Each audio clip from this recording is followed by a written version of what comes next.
তামুলপুৰত দৰং ওদালগুৰি সমষ্টিৰ এনডিএৰ প্ৰাৰ্থী দিলীপ শইকীয়াৰ মাৰাথন নিৰ্বাচনী প্ৰচাৰ। তামুলপুৰৰ গোৱাবাৰী, নাগৰিজুলি, সোৱাগপুৰ আদি ভিন্ন স্থানত নিৰ্বাচনী প্ৰচাৰ চলাই প্ৰাৰ্থীগৰাকীয়ে নিজকে তামুলপুৰৰ নতুন দৰা হিচাপে ৰাইজৰ মৰম আৰু আশীৰ্বাদ বিচাৰে দিলীপ শইকীয়াই।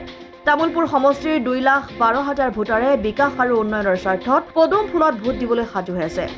দৰং ওদালগুৰি সমষ্টিত এনডিএৰ কোনো প্ৰতিদ্বন্দ্বী নাই। বিৰোধী প্ৰাৰ্থীয়ে অতি কম ভোটহে লাভ কৰিব। যদি নিৰ্বাচনত 90% ভোট পোল হলেও ব্যাপক ব্যৱধানত দিলীপ শইকীয়া বিজয়ী হ'ব। কংগ্ৰেছ দলৰ একো গেৰাণ্টি নাই। ৰাইজক কি গেৰাণ্টি দিব? বিজেপি দলৰ মোদীৰ গেৰাণ্টি আৰু মুখ্যমন্ত্ৰীৰ আছে, ৱাৰেণ্টিও আছে। ইফালে মুখ্যমন্ত্ৰী ডাঙৰীয়াই নিৰ্বাচনী ফলাফল সম্পৰ্কত সকলো হিচাপ নিকাচ কৰি কয় আৰু এইবাৰৰ নিৰ্বাচনত 13খন আসনত জয়ী লাভ কৰিব আৰু ধুবুৰীত তীব্ৰ প্ৰতিদ্বন্দ্বিতা হ'ব বুলি সংবাদ মাধ্যমৰ সন্মুখত এইদৰে কয় দিলীপ শইকীয়াই। নিজৰ দলটোৰে গেৰাণ্টি নাই, ৰাইজক কি গেৰাণ্টি দিব? কংগ্ৰেছৰ গেৰাণ্টি কাৰ্ড আমি দেখিছোঁ নে? ৰাহুল গান্ধীয়ে বিভিন্ন জেগাত গেৰাণ্টি কাৰ্ড দিছিলে। যোন জেগাত কংগ্ৰেছৰ গেৰাণ্টি আৰু গেৰাণ্টি এনেকুৱা যাৰ ৱাৰেণ্টি নাই। কংগ্ৰেছৰ গেৰাণ্টি থাকিলে ৱাৰেণ্টি থাকিব লাগিব নহয়। আমাৰ মোদী ডাঙৰীয়াৰ গেৰাণ্টি আৰু ডক্টৰ হিমন্ত বিশ্ব শৰ্মা ডাঙৰীয়াৰ ৱাৰেণ্টি দুয়োটাই আছে। গতিকে তেওঁলোকৰ ৱাৰেণ্টি নোহোৱা গেৰাণ্টি আৰু কংগ্ৰেছ দলটোৰ নিজৰে গেৰাণ্টি নাই। কংগ্ৰেছ দলটো ৰাইজৰ দল হৈ থাকিব নে কেইটামান ব্যক্তিৰ, কেইটামান পৰিয়ালৰ নিজৰ দলৰ ভিতৰত সীমাবদ্ধ হৈ যাব?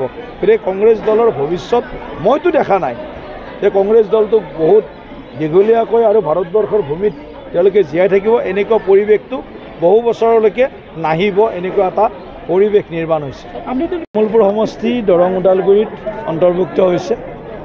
2,12,000 ভোট তামুলপুৰ বিধানসভা সমষ্টিৰ দৰং ওদালগুৰিত অন্তৰ্ভুক্ত হৈছে। আৰু আমি আজি নাগৰিজুলি, আমাৰ যি BTC সমষ্টি, নাগৰিজুলি সমষ্টিত আমি এতিয়া গোৱাবাৰীত সভাখন অনুষ্ঠিত কৰিলোঁ। ইয়াৰ পিছতে আৰু 3খন সভা আছে গৌৰেশ্বৰ সমষ্টিৰ বিভিন্ন প্ৰান্তত। আটাইখন সভাত আমি ৰাইজৰ উৎসাহ এনেকুৱা দেখিছোঁ যে ৰাইজে কেৱল সাজু হৈ আছে ভোট দিবৰ কাৰণে। বিশেষকৈ তামুলপুৰ সমষ্টিৰ কথা মই কৈছোঁ। তামুলপুৰ সমষ্টিত যিহেতু পদুম ফুলত ভোট দিবৰ কাৰণে লোকসভা নিৰ্বাচনত কিমান বছৰ আগতে ভোট দিছিল হয়তো মানুহে পাহৰি গৈছে, বা যদি নিদিবই পাৰে এতিয়ালৈকে। কোনোবাই হয়তো এটা সময়ত দিছিল বিজেপিৰ, গম নাপাওঁ। কিন্তু এতিয়া তেওঁলোকে প্ৰথমবাৰ বিজেপিৰ প্ৰতীকত তামুলপুৰৰ ৰাইজে লোকসভা নিৰ্বাচনত এগৰাকী প্ৰাৰ্থীক ভোট দিয়াৰ সুযোগ পাইছে। ৰাইজে বহুত দিনৰ পৰা আশা কৰি আছিল যে আমাৰ লোকসভাৰ প্ৰাৰ্থীজনক আমি পদুম ফুলৰ ছবিত ভোট দি জিকাই পঠাওঁ, আৰু তেওঁলোকে এইবাৰ এই সুযোগটো পাইছে।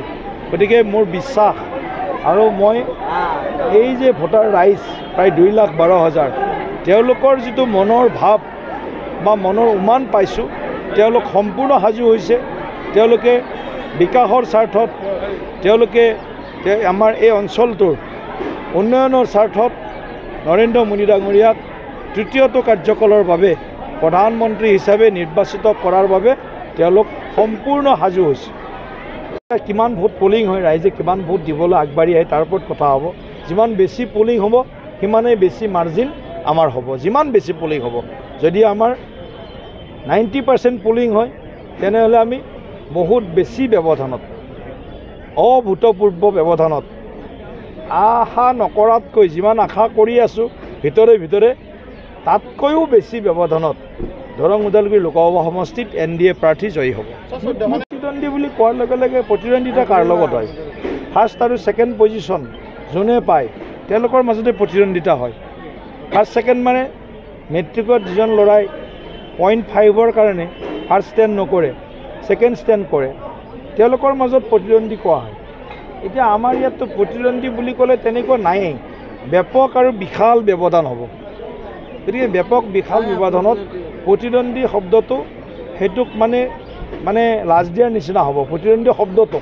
গতিকে এই মুহূৰ্তত এনেকুৱা কোনো প্ৰতিদ্বন্দ্বী দৰং ওদালগুৰি লোকসভা সমষ্টিত নাই। অলপ ভোট আছে, তেওঁলোকে সেই ভোটখিনি দুয়োটা দলে ভাগ কৰি ৰাইজে হয়তো ৰাইজৰ ভোট অকণমান পাব। অসম আদিত্য, তামুলপুৰ।